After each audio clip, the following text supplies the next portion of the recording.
In this video, I'm going to show you how to see your Twitter password. If you forgot it, that is quite simple and easy. So, let's begin. It doesn't matter if you logged in on your Twitter, or you can log in because you forget your password. To know the password without restoring them, you need to do the following. So, first open up your settings.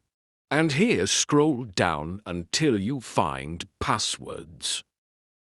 And there on that page you got all passwords. That was saved in your Apple ID account.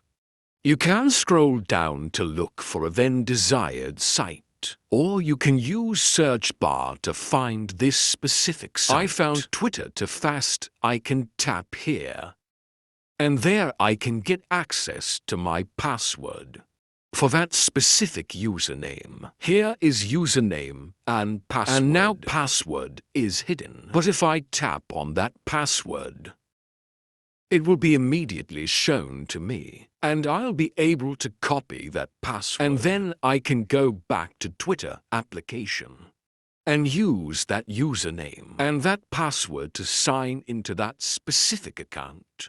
I hope it helps you. So before you please like and subscribe.